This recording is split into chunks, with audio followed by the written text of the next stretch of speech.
Her words linger in the room, settling between the framed photos and dusty books. The cottage smells faintly of lemon polish and old paper, a scent of a life built from small sacrifices. She turns to look at the wall above the fireplace. There's a photo of Adrian as a child, sitting in her lap, smiling with missing teeth. Her thumb brushes against the glass, tracing his face. "Where did you go, my boy?" she murmurs. The sound of the ocean deepens outside, a constant heartbeat reminding her that life keeps moving, whether people stay or not. Evelyn closes her eyes, and the years peel back like the turning of an old book. She's young again, barely 30. The hallway of the hospital glows white and harsh. Her scrubs are stained, her hair pulled tight, her fingers sore. Another birth, another night. She's been awake for 22 hours. A new mother cries out, her hand clutching Evelyn's arm. "Don't leave me." "I won't," Evelyn says, her voice gentle, steady. She stays until the baby cries, until the mother smiles through tears. Only then does she allow herself to breathe. That was her gift, helping life begin, even as her own quietly slipped away. She leaves the hospital near dawn. The cold air bites her cheeks. Her shift ends, but her other job, motherhood, begins again. She drives through the fog back to Willow Bay, back to a small house with peeling paint and a single porch light. She opens the door quietly, trying not to wake her son. But Adrian is sitting at the table, a plate of cold food in front of him. His little face is tired, his eyes too old for 8 years. "You didn't come," he says softly. The play was over. Her heart sinks. "I know, sweetheart. There was an emergency at the hospital." He looks down at his plate. "Everyone else's mom came." Evelyn kneels beside him, takes his hand. "I'm sorry," she whispers. "I'm doing all this for you. One day you'll understand." But deep down, she knows. Love doesn't always look like what a child needs. He nods, but his small shoulders stay tense. She smiles weakly, hides her tears, and starts reheating his dinner. That night, when he's asleep, she sits on the couch with a cup of cold tea, staring at the bills scattered across the table. She whispers, "I'll make it work, somehow." Years pass and fast. Blurry images. Evelyn rushing from hospital to home. Evelyn eating alone at midnight. Evelyn sewing patches on Adrian's uniform while listening to him breathe in his sleep. Evelyn clapping from the back of the crowd at his graduation. Unnoticed. Each memory stacks upon the next until it becomes a tower built from exhaustion, guilt, and silent love. The years speed forward to the day Adrian brings someone home. Evelyn remembers that afternoon vividly. She was polishing the small table in the living room when the sound of laughter filled the air. A kind of laughter that didn't belong in her quiet home. Adrian walks in first. Older now, confident, wearing a tailored suit. And beside him stands Sienna Ray, young, stylish, camera-ready. Her perfume fills the room before her voice does. "Mom," Adrian says proudly, "this is Sienna." Evelyn smiles. "Welcome, dear. It's lovely to meet you." Sienna glances around the living room. Her eyes land on the floral curtains, the old photographs, the crocheted blanket on the couch. She lets out a soft, polite laugh. "It smells like old soap and memories," she says lightly. Adrian chuckles. "That's Mom's way of keeping things clean." Evelyn's smile stays frozen. She feels something break quietly inside. Something that doesn't make a sound but hurts just the same. They sit down for tea, but Sienna doesn't touch hers. She's too busy scrolling through her phone, occasionally showing Adrian pictures of her latest event, her followers, her sponsors. "Your place is cozy," Sienna says after a while, looking at Evelyn's modest furniture. "You could make it trendier, though. A few new pieces, maybe less clutter." "It's very vintage," Evelyn nods politely. "I like it this way." "Everything here tells a story." Sienna smiles, not listening. "You should let me redecorate sometime. People would love to see the before and after online." Evelyn's throat tightens, but she swallows her pride. "Maybe someday." After they leave, Evelyn stands at the window, watching their car pull away. She presses her hand to the glass, whispering, "Be kind to him." But deep down, she feels a cold wind sweep through her chest, the kind that warns of storms. The next morning, Evelyn wakes early, unable to shake a feeling of emptiness. The cottage feels heavier than usual, as if the air itself carries the weight of yesterday's memories. She starts cleaning to distract herself, folding towels, Dusting shelves, straightening books that don't need straightening. When she opens the bottom drawer of her writing desk, something catches her eye. A small wooden box with delicate carvings of waves and stars. Her breath catches. It's her music box, the one she'd kept since she was 16. She lifts it gently and winds the small key on its side. At first, it doesn't play. Then, faintly, the melody begins.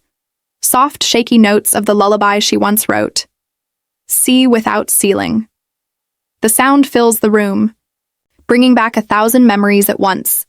Nights when she sang that song to Adrian as a baby, the way his little fingers curled around hers as he drifted to sleep. She smiles sadly. You used to love this. Then the song stops with a click.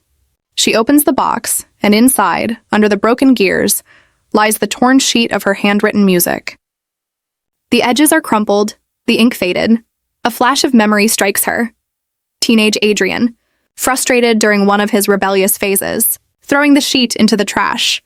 Mom, nobody listens to old songs like that. It's embarrassing. She had pulled it out quietly, smoothed it, and hid it in the music box. That day, she didn't say a word. Now, holding it again, she feels tears sting her eyes, but they don't fall. She's too tired for crying. She smooths the paper against the table, whispering, You used to love this. Before the world told you to be ashamed of where you came from. The lamp flickers beside her. Outside, the ocean wind grows stronger, rattling the windows. The melody's last note fades, leaving behind a deep silence. Evelyn looks at the broken box, then at the small scar on her forehead in the window's reflection. It glows faintly under the lamplight, her mark of truth. She presses the sheet of music flat, sliding it into a new folder. This time, she won't hide it away. She stands and looks around her cottage, the walls lined with years of love, sacrifice, and loneliness. Everything she ever gave still lives here, even if no one remembers it. Her voice, soft but firm, breaks the quiet once more. They took my name from their lips, my face from their photos. But they'll never take what I built with my hands. She walks to the window. The moonlight falls across the water, silver and endless. Somewhere beyond that horizon, her son is sleeping in a mansion she helped fund, beside a woman who called her house clutter. Evelyn's lips curve, not in sadness, but in realization. The pain that once chained her is now the proof that she lived fully. The night grows colder, but she doesn't close the window. She lets the sea wind move through her hair, carrying away the last pieces of silence. And as she stands there, eyes steady on the horizon, a small ember of something powerful flickers inside her chest. Not anger, not revenge, but awakening. The morning sky over Willow Bay glows pale gray, the kind of color that hides the line between sea and cloud. Evelyn Moraine stands in front of her son's grand house. Tall windows, white pillars, roses climbing the gate. Everything about it looks perfect, expensive, spotless. She adjusts the strap of her simple handbag and smooths her dress. In her hands, a small gift box wrapped in soft blue paper. Inside, it is a carved wooden boat for her grandson, Leo, a toy she made herself. The front door opens before she can knock. Sienna Ray, graceful as ever, stands there in cream silk and bare feet. Her smile is wide but not warm. Evelyn. You made it, Evelyn smiles softly. I did. I brought something for Leo. How sweet, Sienna says, taking the box without looking inside. He's at his art class, but he'll love it, I'm sure. She gestures toward the hallway. Come in, come in. I'll show you your room. Evelyn steps inside. The house smells of new paint and sea salt candles, cold and sharp. The floors shine like mirrors. Every piece of furniture looks curated for perfection, not comfort. As they walk down the hallway, Evelyn slows. The walls are lined with family photos, Adrian, Sienna, and little Leo smiling on beaches, birthdays, holidays. She stops in front of one frame, a photo she remembers clearly. It used to be her favorite. She and Adrian were sitting on a park bench, his arm around her shoulders, both of them laughing. But now the photo is different. Her side of the frame is covered, replaced by a decorative plant clipping pressed under the glass. The boy's arm still hangs in the air, around nothing. Her heart gives a small, dull thud. That used to be, she starts, but Sienna's voice cuts in. Oh, I wanted something more minimal, she says lightly. Too many faces in one picture can feel cluttered. Evelyn nods slowly. I see. Adrian clears his throat and steps forward, his tone suddenly firm, rehearsed. Mom, he says, for Leo's safety and for everyone's peace, from now on your visits will be supervised. The words echo through the garden. Supervised visits. Evelyn feels something inside her snap. Not with anger, but with finality. Like a glass breaking that can never be glued back together. Her hands tremble slightly, but her face stays calm. Her heartbeat slows. She looks down at the shawl draped over her shoulders, the same one she wore when she came here the first time, the night of the microphone. It's light blue, embroidered with tiny white flowers. A gift from Adrian when he was 13. For you, Mom, he'd said then, so you never feel cold. Now she unties it carefully. The soft fabric slips from her shoulders. She folds it once, twice, gently like a ritual. No one moves. The only sound is the rustling of the sea breeze. Evelyn holds the shawl in her hands for a moment, then places it on the edge of the table beside the candles. She looks up, her eyes clear. You don't need to supervise what's already gone. And with that, she turns. She walks slowly across the grass, her footsteps silent. The guests part like a tide. Phones stay raised, but no one says a word. Even Sienna's perfect smile fades, replaced by a faint tremor of guilt, or maybe fear. As Evelyn passes through the circle of candles, a gust of wind blows out one flame, then another, until the garden falls into partial darkness. It's as if the night itself bows in respect. Behind her, she hears whispers. Did he really just say that to his own mother? On camera? Poor woman. Evelyn doesn't look back. Not once. The ocean roars softly beyond the fence, steady and ancient. She follows the sound, the rhythm of something bigger than shame. Later that night, Evelyn sits on the small bed in her room, the cozy one Sienna gave her. The candles in the hallway still flicker faintly through the crack under her door. Somewhere upstairs, she hears laughter, muffled by walls and distance. She holds the shawl on her lap. The soft fabric feels cold now, empty of meaning. She runs her fingers along the embroidery, those tiny white flowers that once stood for love. For years, she thought love meant staying quiet. That patience was the same as peace. But tonight, under the weight of humiliation, something inside her has changed shape. She rises and walks to the window. The moon hangs over the ocean, pale and full. The waves crash against the rocks below, their rhythm steady and powerful. She opens the window slightly, letting the salt air fill the room. The wind moves through her hair, carrying the faint scent of the sea. Her reflection stares back from the glass, tired eyes, silver hair, and that faint scar on her forehead. A scar born from her son's shame, but carried now as her crown. She whispers to the night, her voice calm and certain, "If they erased me, I'll write myself back." The words are quiet, but they vibrate through the air like a vow. She looks out at the horizon, endless, alive. For the first time in years, she doesn't feel small. She feels like the ocean itself, patient, powerful, and impossible to silence. Her voice grows firmer. They can keep their peace. I'll build my own. The sound of the waves grows louder, crashing like applause. Somewhere in that sound, she hears her own heartbeat again. Strong, steady, ready. Evelyn sits back down, opens her old notebook, and begins to write. Her pen moves slowly at first, then faster. The ink flows like blood rediscovered. She writes names, dates, memories, the story they tried to delete. Each word is an act of defiance. Each sentence a breath of life returning. Outside, the wind grows stronger, pushing against the window like encouragement. Evelyn doesn't notice the tears that finally spill. Not from sadness, but release. The kind of tears that mark a beginning, not an end. When she finishes writing, she closes the notebook and holds it to her chest. Her eyes lift to the window once more. The moonlight touches her face, and for the first time since the garden, she smiles. Small, quiet, but real. The storm that's been sleeping inside her for years has finally woken up. And this time, it won't destroy her. It will rebuild her. The morning light slips through Evelyn Moraine's window, soft and gray like fog over the ocean. The house is still, except for the creaking of old wood and the whisper of wind through the eaves. She hasn't slept. The words she spoke last night echo in her mind. If they erased me, I'll write myself back. Now, It's time. She moves a chair beneath the attic hatch, pushes it open, and climbs up slowly. Dust falls from the ceiling like powdered snow. The small wooden ladder groans under her weight. The attic smells of cedar, age, and memory. Faint light from the window cuts through the dark, touching old boxes stacked in corners, labeled with names from her past. Taxes, medical records, photos, Silver Haven Foundation. She kneels beside the last one. Her hand trembles as she brushes away a thin layer of dust. She opens it carefully. Inside are old manila folders, rolled maps, yellowed contracts, and a leather-bound file stamped in fading gold letters. Silver Haven Foundation, Property and Trust Agreement. She pulls it out and flips through the pages. Most are financial records she barely remembers signing.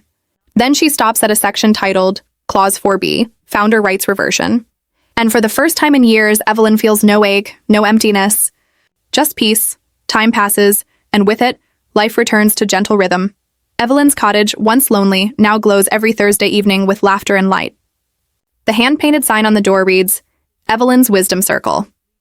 Inside, a dozen seniors sit in a circle of wooden chairs. The air smells of tea and cinnamon cookies. The sound of rain pattering on the windows mixes with cheerful chatter. Evelyn stands by the fireplace, holding a folder of notes. Tonight's topic, she says, smiling, is how to protect what's yours, not just your savings, but your self-worth. The group laughs softly. One woman raises her hand. Evelyn, you should have been a teacher. Evelyn laughs too. I guess life finally gave me a classroom. They spend the evening sharing stories about family, loss, rediscovery. Some cry, some joke. Evelyn listens to each of them with the kind of patience that only pain can teach. After the session, as people leave, a local reporter stops by. Miss Moraine, can I ask you one question? Evelyn nods. What's your secret? How did you turn humiliation into hope? Evelyn smiles, her eyes reflecting the firelight. You don't fight darkness by shouting at it. You light one candle, then another, then another. The reporter writes it down, but the moment feels bigger than words. When everyone's gone, Evelyn tidies up, humming softly, the same lullaby she once sang to Adrian as a child. Sea without ceiling. Her voice is older now, but steady, filled with peace. She walks to the window and looks out at the sea. The water glows under the moonlight, calm and endless. From somewhere down the street, she hears Leo's laughter. Adrian's voice joins it. The sound carries through the air like a promise. Fragile, but real, Evelyn whispers to herself. The tide turned after all. She turns off the lamp, leaving only the moonlight shining through the curtains. The camera would pull back slowly, showing the cottage glowing like a beacon against the dark coast. The waves crash gently below, no longer angry, no longer loud. Just steady. The voiceover would fade out softly. Forgiveness isn't forgetting. It's remembering without pain.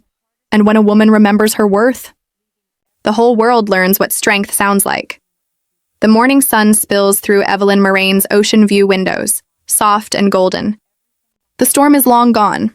Her cottage stands on the cliffs of Willow Bay, small, quiet, and filled with light. The air smells of salt and paint.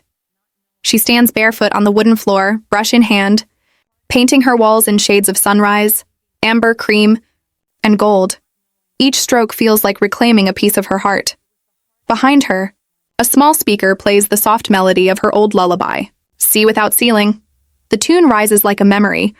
Gentle and whole, Evelyn pauses, closes her eyes, and smiles. That melody used to remind her of pain. Now it feels like freedom.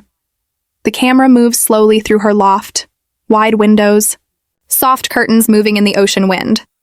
On the table, there's tea, half a loaf of bread, and Leo's latest drawing, Grandma's Lighthouse. In it, he's drawn her standing by the sea holding a glowing lantern. Evelyn looks at it, touched. For years, she lived in silence, trying not to make waves. Now she realizes she was never meant to be quiet. She was meant to be the light that guides others home. She picks up her paintbrush again, adding one final stroke of gold. The music swells gently. The camera pans to the sea, waves shining in the sunlight. Some people find peace by running away. Her voice says softly in narration, I found mine by standing still. Later that day, she's cleaning the bookshelf, old novels, journals, and a small stack of notebooks from her midwife days. A folded paper falls out from between two books. She opens it slowly, and the handwriting makes her stop breathing for a moment. It's crooked, messy, the handwriting of a child. You're the best mom. Even when you're tired, I'll be good so you don't have to work so much. Love, Adrian. The words blur through her tears. She sits down in her chair, letter shaking in her hands. Maybe he once knew, she whispers. Maybe he remembered once. Her smile trembles but stays. She folds the letter neatly, presses it to her heart, and sets it on the shelf beside the photo of her and little Adrian, both laughing in sunlight long ago. The next morning, there's a knock on her door. When she opens it, there's no one there. Only a bouquet of wildflowers resting on the porch. The note attached reads, "From Samuel Hart. Thank you for what you did years ago." She smiles, a soft warmth blooming inside her chest. She remembers the day clearly, years ago. She had helped his wife deliver their child safely during a stormy night. It was one of those rare moments that showed her why her work mattered. Now, Samuel's simple message feels like life coming full circle. She places the flowers in a vase and sets them near the window where sunlight dances across the petals. The ocean breeze stirs the curtains. She whispers, maybe not all good deeds disappear. That afternoon, Evelyn walks along the beach path near Willow Bay. The mist rises low, and gulls cry above the cliffs. She hears footsteps behind her. Evelyn? She turns. Dr. Samuel Hart stands a few feet away, smiling. His hair is silver now, but his eyes still carry warmth and steadiness. "I thought it was you," he says, stepping closer. "I've been meaning to thank you in person. My daughter still tells everyone the story of the midwife who braved the storm." Evelyn laughs softly. "I just did my job." They walk side by side, waves crashing gently beside them.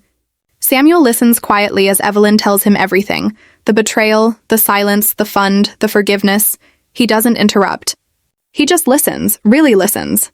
When she finishes, they stop by the rocks where the tide pools glimmer. He reaches out gently and brushes his fingers over the faint scar on her forehead. "You survived beautifully," he says. For a moment, Evelyn forgets to breathe. No one has ever said those words to her before. The voice plays softly against the hum of ocean wind and chimes. A garden glows under the evening sky. Candles flicker like little suns, lighting the manicured lawn of Sienna Ray's seaside home in Willow Bay, Oregon. The guests, perfect, polished, and plastic, sip herbal tea and talk about healing energy. Wind chimes sing in the salty air. Everything looks peaceful, almost too peaceful. And then Evelyn Moraine walks in. She doesn't belong here, at least not anymore. Her gray hair is pulled neatly back, her dress plain but elegant. She holds a small gift bag with a knitted blue blanket inside. She made it herself for her grandson, Leo. Her hands tremble slightly as she walks across the glowing path toward the crowd. Her son, Adrian, stands near the small stage, tall and handsome, dressed in linen white like everyone else. He sees her, but his eyes don't light up. They freeze over. His expression says everything. You shouldn't have come. Sienna, his wife, spots Evelyn next.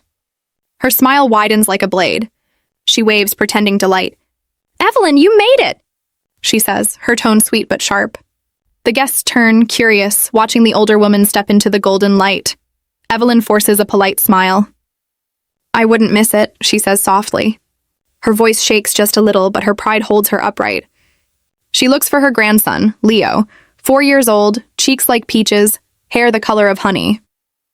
He's across the yard playing with bubbles near a fountain. When he sees her, he runs forward, laughing. "Grandma!" The warmth in his voice makes the air feel lighter. Evelyn kneels and hugs him tight. The smell of sea salt mixes with the scent of his little shirt. For a second, everything is perfect. But that second doesn't last. "Leo, honey," Sienna says from behind them, "don't get Grandma's perfume on you. It's too strong." The crowd laughs softly, like it's a harmless joke. Evelyn's smile freezes. She lets Leo go. Adrian steps up onto the small wooden platform. A microphone hums as he takes it. "Everyone," he begins smoothly, "thank you for joining us tonight. Sienna and I wanted to host this family wellness ceremony to bring peace and balance back into our lives. Evelyn listens quietly from her seat. She wants to believe this is real, that maybe tonight they'll start over. Maybe the distance will end, Adrian continues, his voice warm and practiced. We all have people in our lives who carry heavy energy. People who hold on to the past. And sometimes to protect our future, we must set them free. The crowd murmurs, intrigued. Evelyn frowns. Something in his tone doesn't feel right. Then, slowly, Adrian turns his head toward her. And sometimes, he says, that energy lives closest to home. The silence in the garden sharpens. Evelyn's breath catches.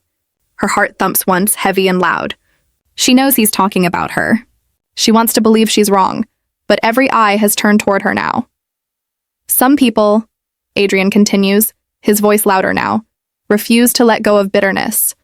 They poison everything with old pain, and sometimes that poison has to be removed. For the sake of the next generation. Sienna's face glows with a false look of sadness. She nods along as if this speech is brave and noble. The guests murmur approval. So wise, someone whispers. Evelyn's fingers grip the arm of her chair. Her throat burns. She looks around, searching for a single friendly face. None. Adrian pauses dramatically. Mom, he says, turning fully toward her, you're too cold to hold the baby.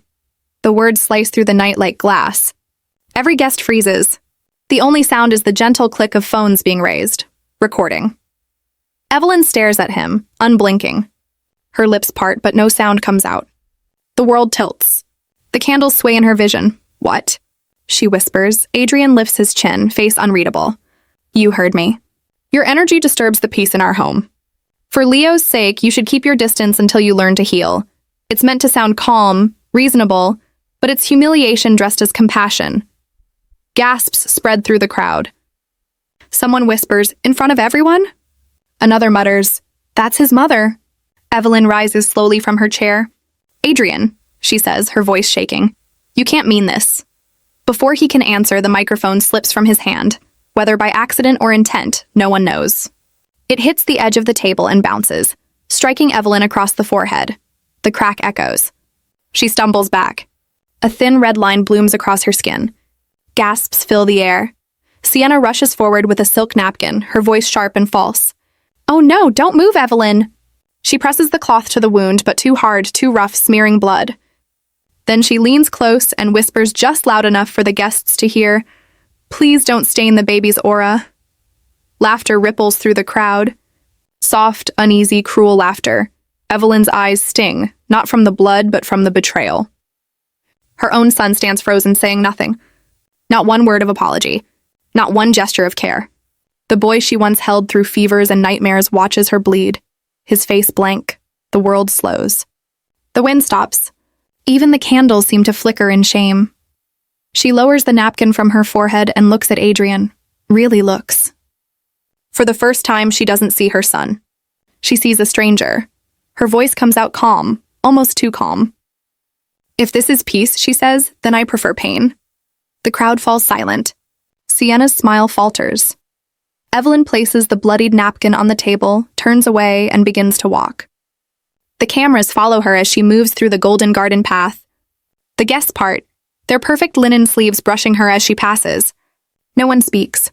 The ocean waves crash faintly beyond the fence. The wind carries her shawl slightly off her shoulder. She doesn't fix it. She doesn't look back. Inside her chest, something hard and quiet settles, a decision she doesn't yet have words for. The gate creaks as she opens it. The sound echoes like the closing of a chapter. Behind her, she hears Sienna's voice, small and nervous, trying to laugh it off. She's always dramatic, isn't she? No one laughs this time.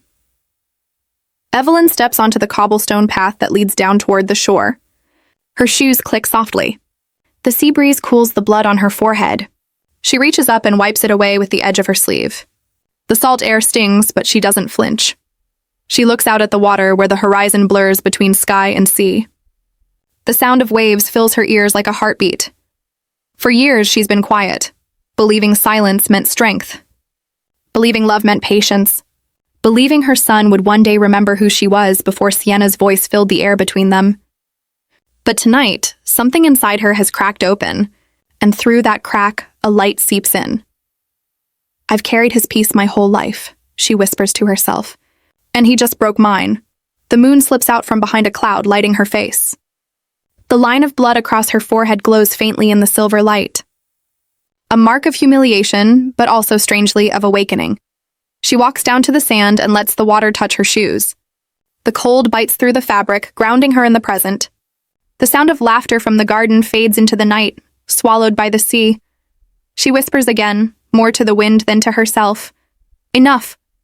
The word feels heavy, final. Not just an end to this night, but to all the nights she swallowed her pain and called it love. For the first time in years, Evelyn doesn't cry. She stands tall, looking out at the endless dark water. The same ocean that once frightened her now feels like home. Honest, wild, untamed. A wave rushes over her feet and retreats, erasing her footprints in the sand. Behind her, the house glows warm and golden, full of people who think she's gone for good. But she knows something they don't. The wound on her forehead isn't a mark of weakness. It's a reminder, a promise. Every scar has its story, and hers has just begun. As she turns to walk back toward the dim street, the moonlight catches her profile. Calm, sharp, almost defiant. Somewhere behind the garden fence, she hears a guest whisper to another, "Did he really just say that to his own mother?" And the answer comes softly, carried by the wind, "Yes. And one day, he'll regret it." The night after the humiliation glows faintly through Evelyn Moraine's small cottage by the sea. The house is quiet, too quiet. Only the rhythmic crash of waves outside keeps her company. A single lamp flickers on the kitchen table, its yellow light falling across her hands, shaking slightly as she presses a damp cloth to her forehead. The blood is gone, but the sting remains. Beneath the skin, the memory burns. Every time she closes her eyes, she hears her son's voice again. "You're too cold to hold the baby." She stares at her reflection in the dark window. Her face looks older tonight, the lines sharper, deeper, not from age, but from years of trying to be everything. Mother, nurse, provider, protector. Her voice comes out in a whisper, breaking the silence. "This scar will remind me to never be silent again." She no longer checks the news. She doesn't need to. The world has already spoken. And this time it spoke for her. Her small cottage has become a place of peace again. The scar on her forehead has faded into a faint line, not a mark of shame, but a reminder of what she survived. Then, through the noise of the storm, she hears it. A knock at the door. Soft at first. Then louder. Another knock, and then a voice. "Mom!" She freezes. She knows that voice. When she opens the door, the rain rushes in, cold and hard. Standing there, soaked and trembling, is Adrian. His hair is plastered to his forehead. His eyes, once sharp and proud, are red and full of exhaustion. "Mom," he says again, his voice breaking. "Please, forgive me." He looks smaller somehow, like the confident man in his tailored suits has vanished, leaving only the boy she once raised, the one who used to run to her after nightmares. Evelyn doesn't move. Her voice is calm, steady. "You canceled me first." Adrian lowers his head. "I know, I thought I was protecting my family. But all I did was destroy it." Rain drips from his sleeves onto the porch. He's shaking, not just from the cold. "I lost everything," he says. Sienna left. The company's gone. The house feels like a museum. And Leo? He keeps asking for you. Evelyn's expression softens just slightly at her grandson's name. Behind Adrian, in the car, a small door opens. Leo steps out holding a tiny yellow umbrella. His shoes splash in puddles as he runs toward her. "Grandma!" he cries, throwing his arms around her waist. Evelyn bends down, hugging him tightly, feeling warmth rush back into her chest. His small voice muffles against her coat. "Mommy said you were bitter." "But I told her you're brave." Tears fill Adrian's eyes. The rain hides them, but Evelyn sees. For a long moment, the three of them stand there, rain falling, hearts breaking and mending at once. Finally, Evelyn steps aside. "Come in," she says softly. "You're both soaked." Inside, she hands Adrian a towel, pours him tea, and listens. He talks about his mistakes, about pride, about how silence turned him blind. He doesn't make excuses. He just speaks finally as her son again. When he finishes, Evelyn places her hand over his. "Forgiveness," she says quietly. isn't something I give. It's something I already decided to live in. Adrian looks up, tears slipping freely now. Can I ever make it right? Evelyn smiles faintly. Start with honesty. That's enough for now. The camera would fade on that moment, the sound of rain softening outside, the warmth of forgiveness replacing the cold. Months pass. The seasons change.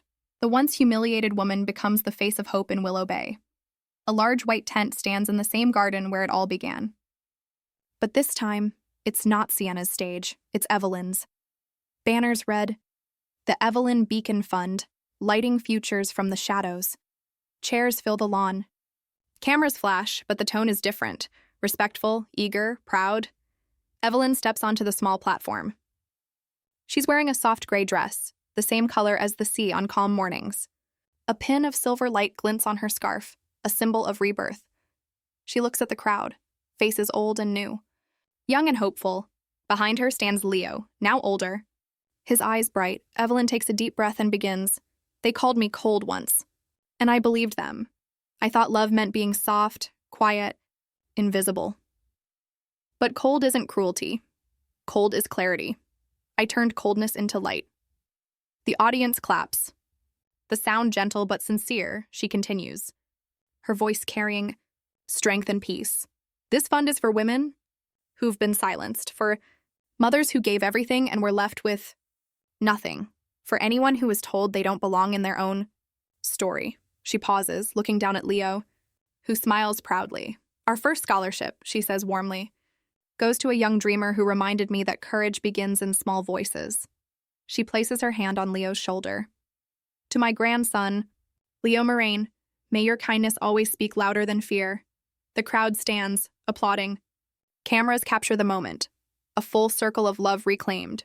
Adrian stands at the back, his suit simple now, his eyes wet. He doesn't step forward. He doesn't need to. Evelyn sees him, and that's enough.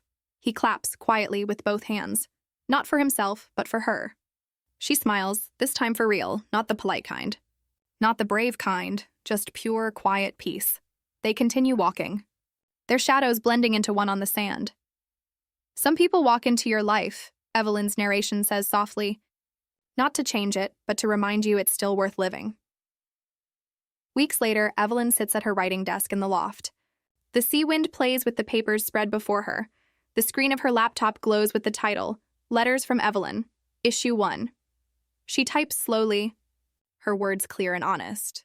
When grandmothers rise, families heal. When women speak, silence loses its power. And when love returns, it doesn't ask for permission, it simply arrives. She presses send. Within days, replies begin flooding in, women from all over writing to her. Messages that say, I thought I was the only one. Your story gave me courage to leave. Thank you for showing that strength has no age. Evelyn reads each one with tears in her eyes. Her story, once buried, is now helping others rise. This, she whispers, was always the purpose. Evening. Candlelight flickers across the dinner table in Evelyn's cottage. She sits beside Leo, who is giggling as he arranges apple slices into funny shapes. Across from them sits Samuel, calm and smiling. There's a knock at the door. Evelyn opens it to find Adrian, holding a pie box. He gives a small, hesitant smile. I brought apple pie. Thought it might taste better here. Evelyn nods, stepping aside. Come in, they sit together, awkwardly at first. But as Leo talks about school, laughter slowly fills the room. Adrian finally looks up at his mother. Your house feels different, he says quietly. Evelyn smiles. It's full again. Samuel pours tea, Adrian passes the pie. Leo tells a joke that makes them all laugh. The family isn't what it used to be. It's something new. Softer, wiser. Evelyn watches them all, her heart calm and full. Families, she says in narration, don't always heal the way we expect. Sometimes, they grow new roots instead of fixing the old ones. Later that night, Evelyn sits by the fireplace with Leo curled beside her. He looks up. Grandma, sing the song again.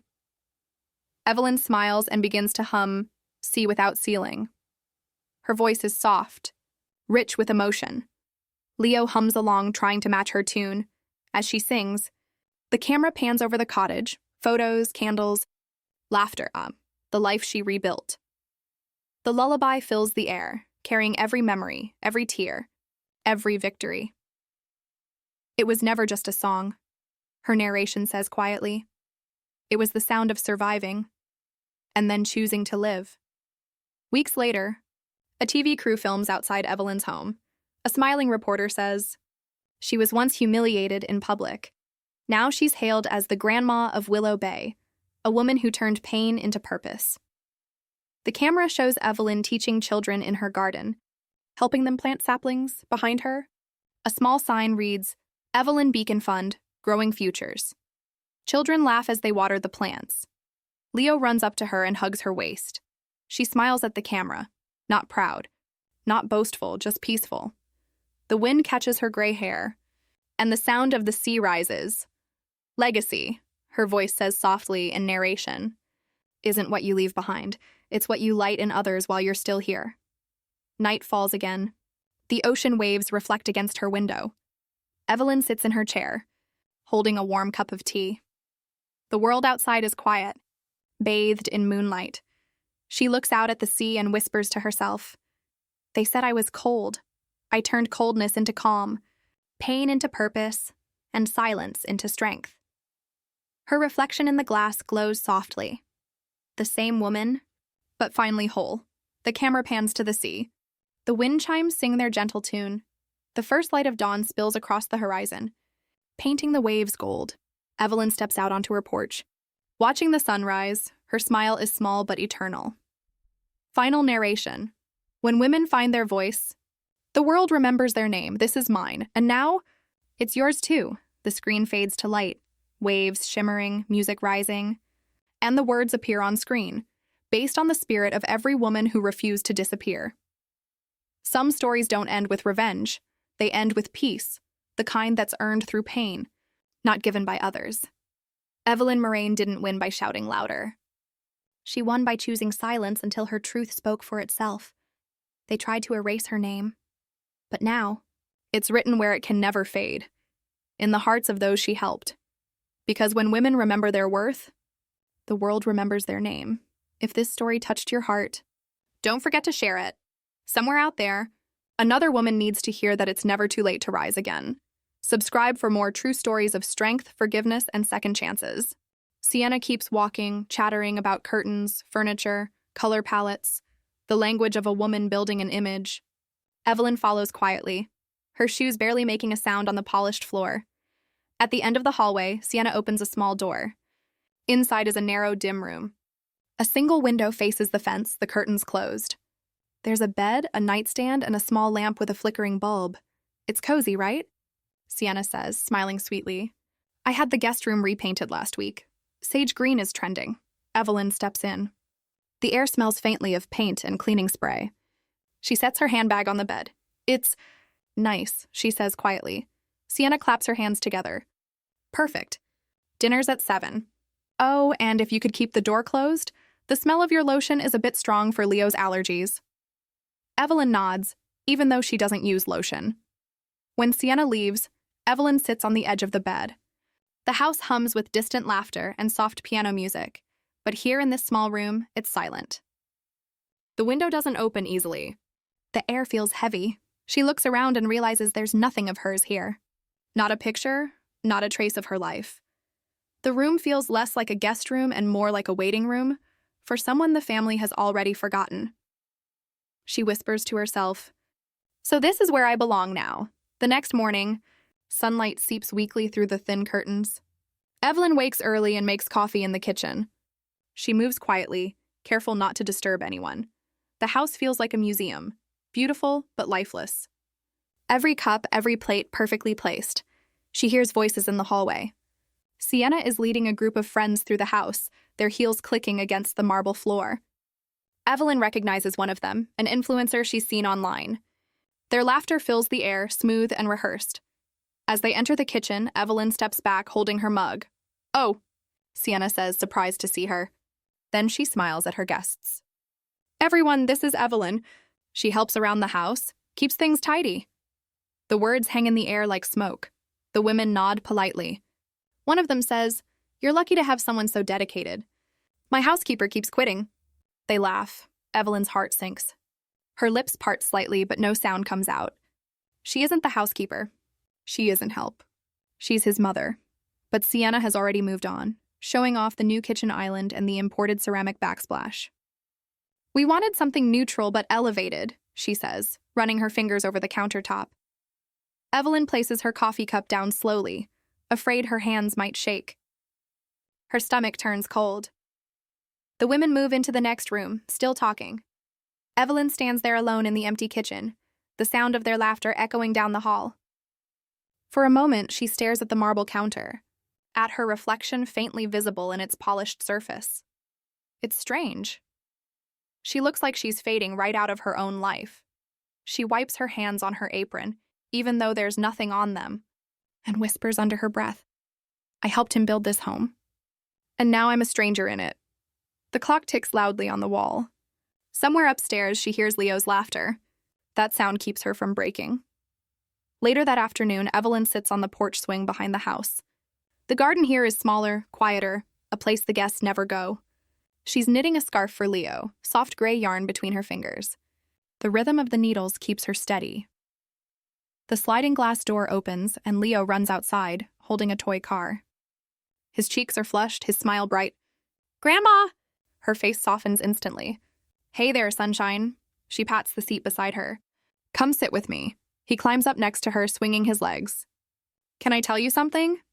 "Of course." He looks serious for a moment. "I saw our family photos in the hallway." Evelyn nods carefully. "Oh?" He tilts his head. "Why aren't you in them?" The air stills. The sound of the ocean fades, as if even nature is listening. Before Evelyn can answer, the glass door slides open again.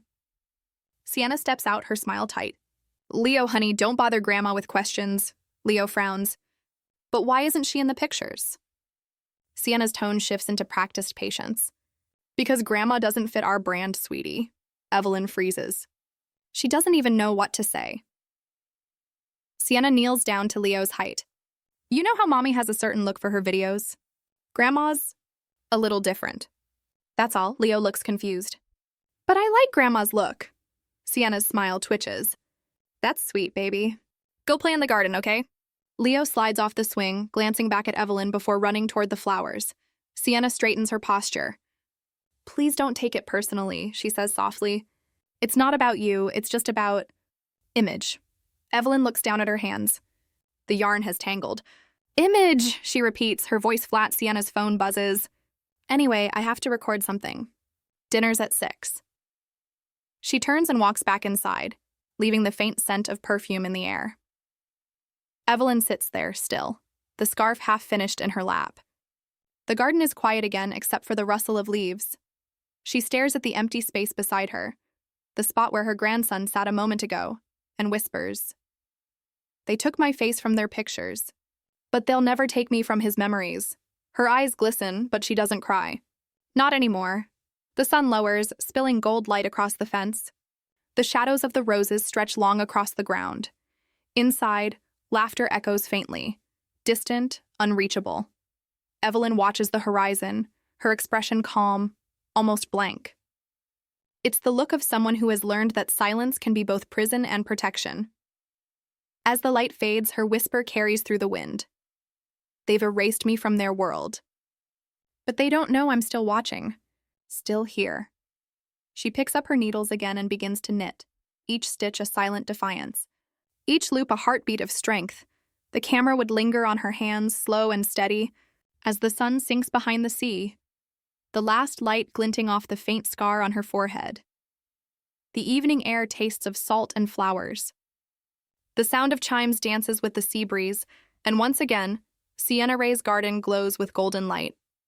Candles in glass jars line the path, reflecting off polished stones. Guests dressed in white move gracefully across the lawn, their laughter soft, rehearsed, and empty. It's another one of Sienna's wellness gatherings, another show for her followers. But tonight, the words on her invitation had made Evelyn's stomach twist, an energy cleanse, releasing negativity and restoring balance. Evelyn hadn't planned to come. After the last public humiliation, she had promised herself never to step foot in this garden again. But Adrian had called that morning, his voice clipped and formal. "Mom, Sienna thought it might be good for closure. Please behave tonight." Behave. That word echoed in her mind like a slap. But still, she came. Maybe out of love. Maybe out of curiosity.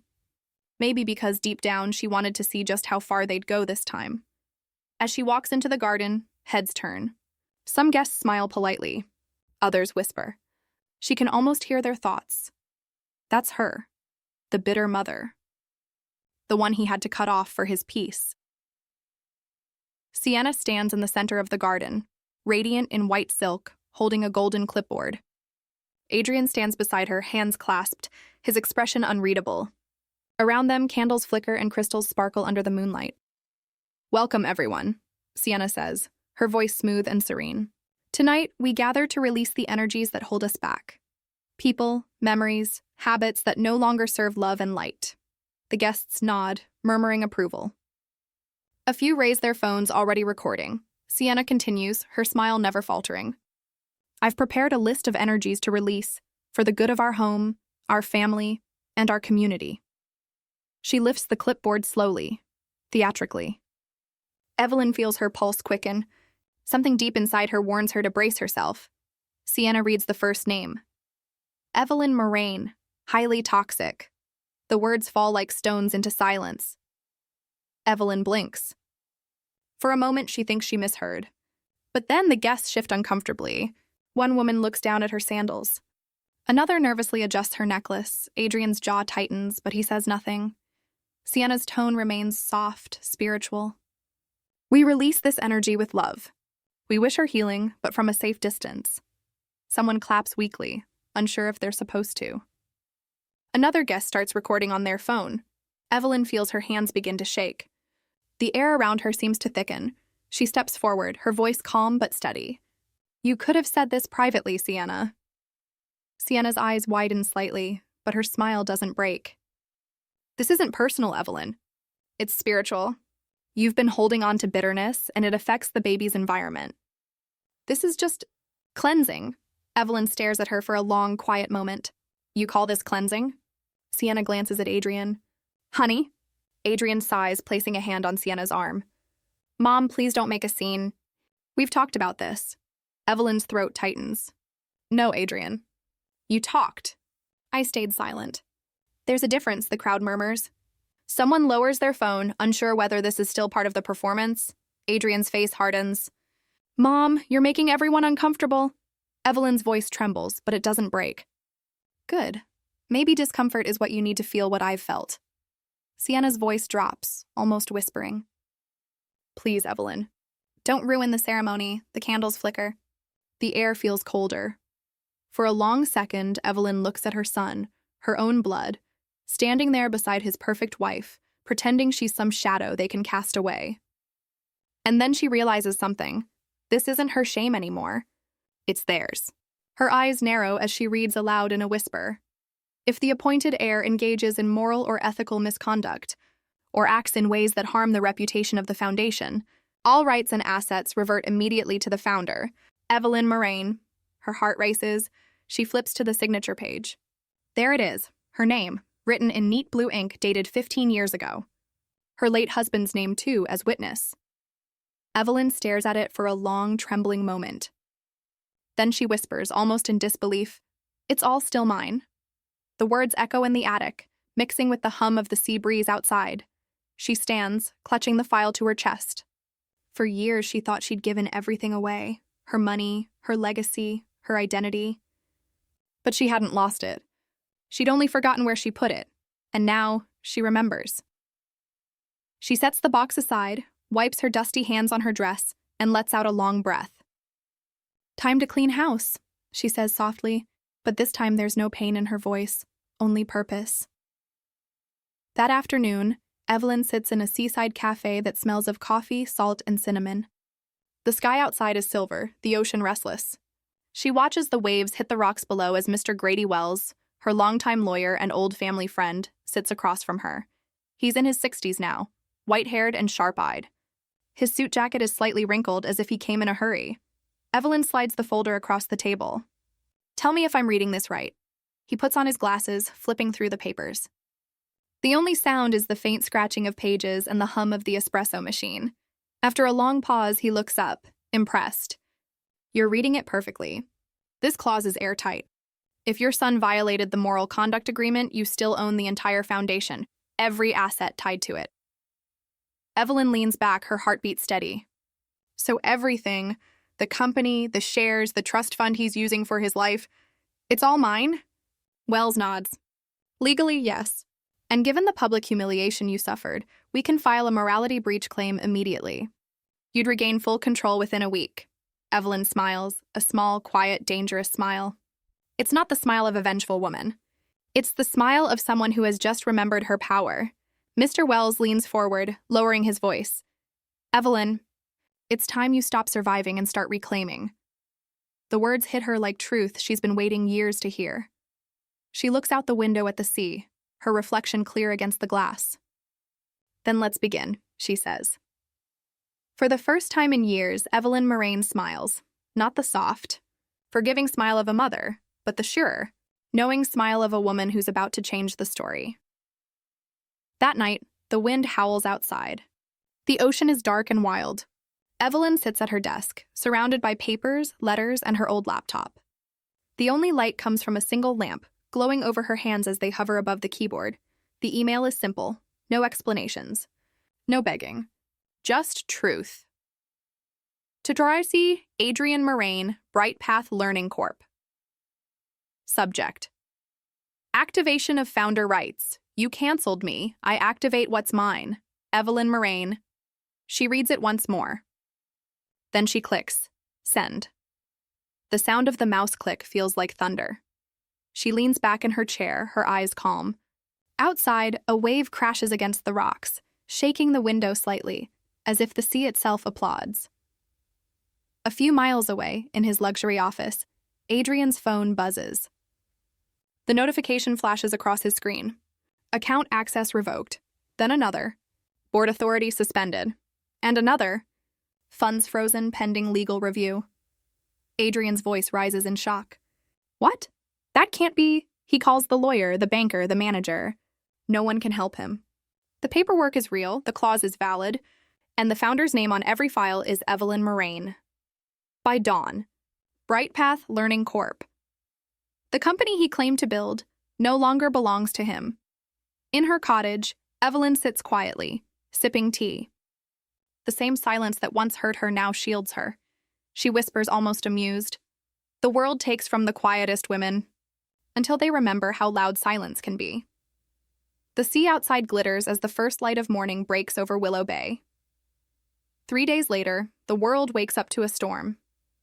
Not from the sky, but from the screens. Headlines flash across the internet. Mother reclaims legacy after public betrayal. Viral video sparks. Sympathy for humiliated parent. Bright Path. CEO loses control in family trust. Scandal. It starts when Evelyn hosts a quiet press gathering, and right in the same garden where her humiliation began, the space looks different now. Gone are the fake candles and crystals. In their place are rows of simple wooden chairs and hanging lanterns. The air feels lighter, honest. Evelyn stands at the center, holding a small microphone, not to shout, but to speak. The reporters murmur as cameras flash. Behind her, on a large screen, a video begins to play. The recording of that night. Adrian's voice echoes through the speakers. You're too cold to hold the baby. The crowd gasps. The microphone striking her forehead. Sienna's cruel voice. Don't ruin the baby's aura. Gasps turn to outrage. People whisper. Someone in the back mutters, this is awful. Evelyn waits until the video ends. The silence that follows feels like judgment, but not against her anymore. Against them. She looks up, her voice steady and calm. This isn't about revenge. This is about truth. Silence protects the guilty, not the good. And truth always survives silence. The crowd listens, spellbound. The cameras keep rolling. Within hours, clips of her speech flood social media. The world calls her the woman who spoke back. Comments pour in, thousands, then millions. She's a hero. Every mother deserves respect. I felt this in my bones. Sienna's influencer brand starts losing sponsors overnight. Her followers drop by the thousands. Adrian's reputation as a family values entrepreneur crumbles, but Evelyn doesn't gloat. She doesn't even smile on camera. She simply thanks the reporters, turns off the microphone, and steps down from the stage. As she walks through the garden, the same breeze that once carried her shame now carries applause. Somewhere behind her, she hears a journalist whisper, "She didn't destroy them. She just told the truth." And that's exactly right, because Evelyn never needed to shout. Her silence spoke for her, until it became power. As evening falls, she returns home. The sea hums softly outside her window. The tide has changed, in more ways than one. Evelyn places the trust papers back into the box and locks it. Then she writes a single line on a new page of her notebook. "I didn't take back my power. I simply stopped giving it away." She closes the notebook, the waves echoing like applause beyond her window, and for the first time since she can remember, she doesn't feel erased. She feels written in bold, permanent ink, her name where it's always belonged. The sea outside Evelyn Moraine's cottage is wild tonight. Rain hits the windows in silver streaks. Wind rattles the shutters.